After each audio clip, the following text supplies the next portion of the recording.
اللہ الرحمن الرحیم نحمدہ ونصلی علی رسولہ الکریم اما بعد فاعوذ باللہ من الشیطان الرجیم بسم اللہ الرحمن الرحیم کل نفس ذائقۃ الموت صدق اللہ العظیم۔ شکریہ جناب اسپیکر، مجھے تمام ہمارے جو کولیگز ہیں پارلیمنٹیرینز، انہوں نے جن الفاظ کے ساتھ حضرت مولانا مفتی عبدالشکور صاحب کے لیے تعزیتی کلمات کا اپنے جذبات کا اظہار کیا، میں اپنی جماعت کی طرف سے جو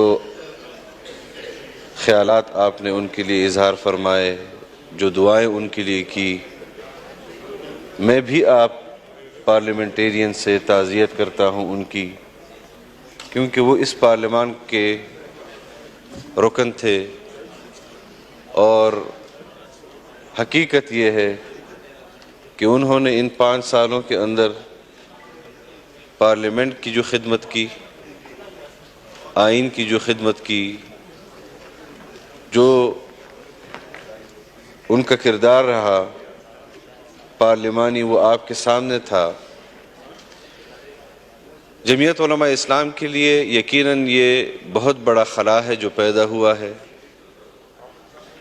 ان کی زندگی کے مختلف پہلو تھے، وہ سیاستدان بھی تھے، وہ قبائلی رہنما بھی تھے، وہ مدرس بھی تھے، وہ مفسر قرآن بھی تھے، وہ مفتی بھی تھے، اور اپنی زندگی کے آخری لمحے تک وہ ان تمام شعبوں میں عملاً کام کر رہے تھے۔ وہ پریکٹسنگ پولیٹیشن تھے، وہ پریکٹسنگ مفتی تھے، وہ پریکٹسنگ ٹیچر تھے، اور ان حالات میں بھی پارلیمانی سی ذمہ داریاں نبھاتے تھے۔ اپنی وزارت کے حوالے سے جو ان کا کردار تھا وہ بھی نبھا رہے تھے۔ سال کے اندر پورا سال جو درس نظامی کی کتابیں پڑھانا تھی وہ ان کو پڑھانے کے لیے مشکل ہو گئی تھی، تو پھر وہ تفسیر قرآن کی طرف کبھی چلے جاتے تھے۔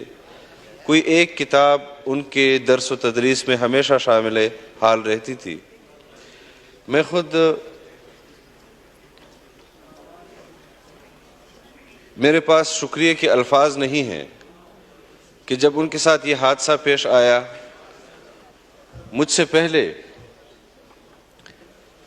میرے بھائی وہاں پر موجود تھے ہاسپٹل میں، ہمارے جماعت کے کارکن موجود تھے ہاسپٹل میں، مسلم لیگ اور پیپلز پارٹی اور موجود جماعتوں کے نمائندے ہم سے پہلے وہاں پہنچے ہوئے تھے، اور یہ صرف ان کا وہ تعلق تھا جو ایک مسلمان کا دوسرے مسلمان کے لیے نبی کریم صلی اللہ علیہ وسلم نے ارشاد فرمایا ہے کہ وہ دیانت اور امانت اور اخلاص کی بنیاد پر ایک کلمہ گو انسان کو دیکھتے تھے۔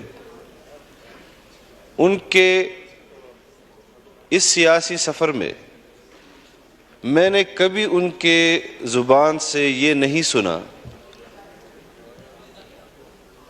کہ فلاں بندہ یہ کہتا ہے۔ انہوں نے ہمیشہ ایشوز پر بات کی، نظریاتی اور فکری لحاظ سے اپنے نقطہ نظر کو رکھا، افراد کو وہ مد نظر نہیں رکھتے تھے۔ یہی ان کا کردار رہا ہے۔ لیکن جو سب سے زبردست ان کی پاکستان کے لیے خدمت تھی، اسلام کے لیے خدمت تھی، وہ یہ تھی کہ ناموس رسالت صلی اللہ علیہ وسلم کے حوالے سے، ناموس صحابہ کے حوالے سے، رضوان اللہ تعالی اجمعین کے حوالے سے آئین کے حوالے سے، قانون کے حوالے سے جو کمٹمنٹ ان کی ہم نے دیکھی عملاً، اس میں بہت ساری چیزیں شامل ہیں جو ہم اگر بیان کریں تو شاید اس کا احاطہ ایک مختصر سی تقریر میں نہیں ہو سکتا. لیکن ایک بات میں اس پارلیمان کو اور اس قوم کو بتانا ضروری سمجھتا ہوں کہ مفتی صاحب نے 20 سال پاکستان کے اندر جو جنگ رہی جناب اسپیکر، یہاں نوجوانوں میں اشتعال بھی آیا، مذہب کے نام پر بھی اشتعال میں آئے، قوم پرستی کے نام پر بھی اشتعال میں آئے.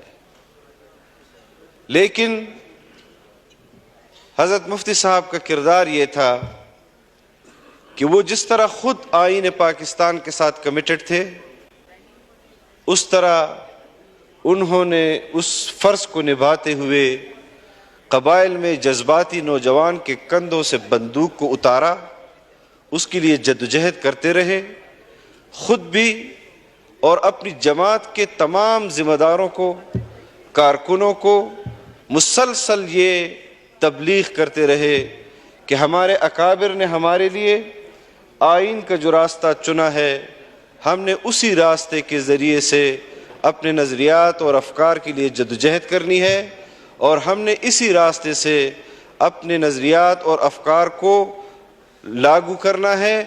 اور اس راستے میں جو تکلیفات ان کے اوپر پیش آئی اور جو تکلیفات ان کے رفقا کے اوپر پیش آئی، آپ نے خود دیکھا.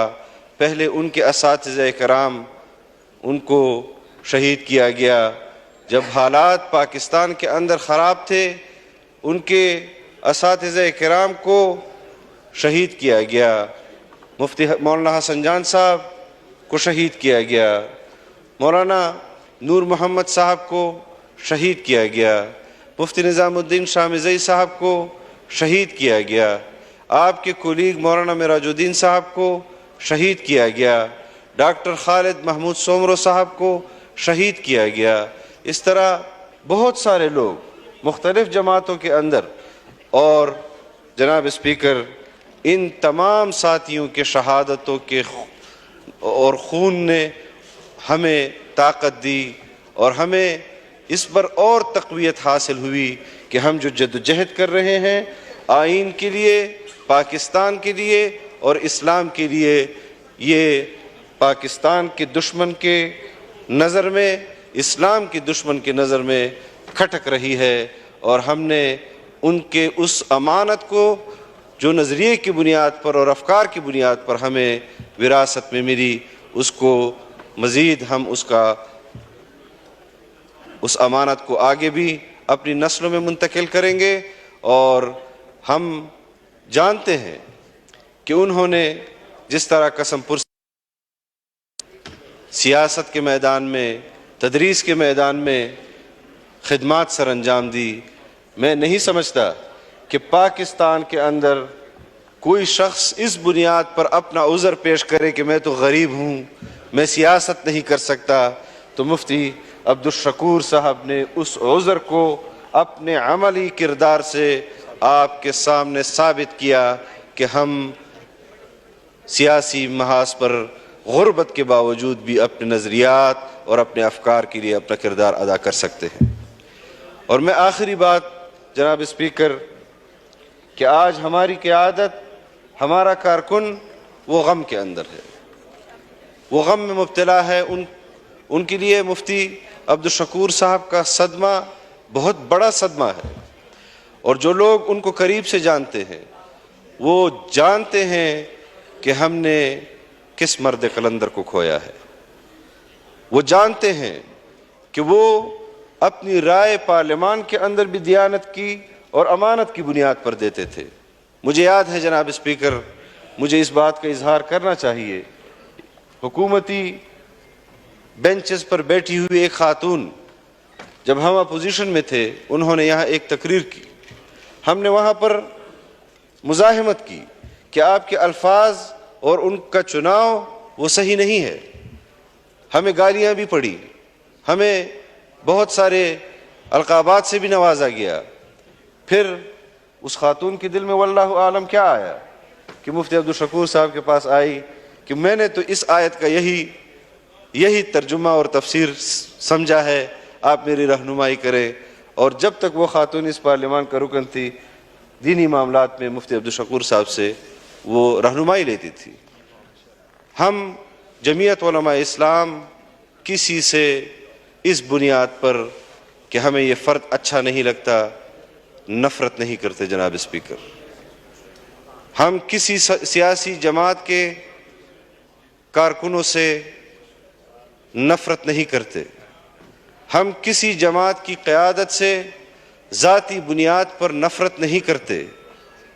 جناب اسپیکر، ہم شرعی سیاست کے حوالے سے اس کے حدود بھی جانتے ہیں، ہم اپنے افکار کے لیے جدوجہد بھی جانتے ہیں. ہمارے اکابر نے ملک کے لیے اس آئین کا راستہ چنا ہے، اسی راستے سے ہم نے جدوجہد کرنی ہے، اپنے منزل تک اپنے آپ کو پہنچانا ہے. اور یقیناً مفتی عبدالشکور صاحب کی وفات سے خلا پیدا ہوا ہے، لیکن یہ سیاسی لوگ جانتے ہیں.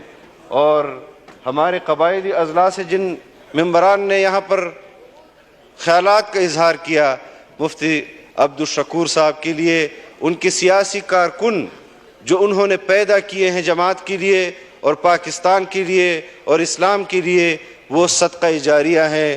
ان کے شاگرد ان کے لیے صدقہ جاریہ ہیں، ان کی جماعت کے کارکن ان کے لیے صدقہ جاریہ ہے.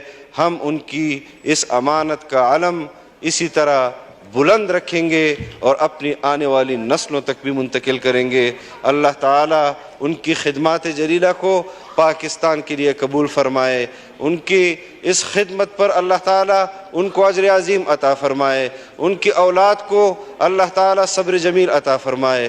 جمعیت علماء اسلام کی قیادت کو، جمعیت علماء کے کارکنوں کو اللہ تعالیٰ صبر جمیل عطا فرمائے. ان کے لیے تو یقیناً میں سمجھتا ہوں کہ رمضان المبارک کا مہینہ آخری عشرہ تاک راتیں ان کے لیے تو سفر آسان ہو گیا. وہ جنت الفردوس میں اعلیٰ مقام کے انشاءاللہ حقدار تھے، حقدار ہوں گے. اور ہمارے لیے وہ جو صدمہ چھوڑ کر گئے ہیں، اپنے خاندان کے لیے، اپنی جماعت کے لیے، آج جس طرح سیاسی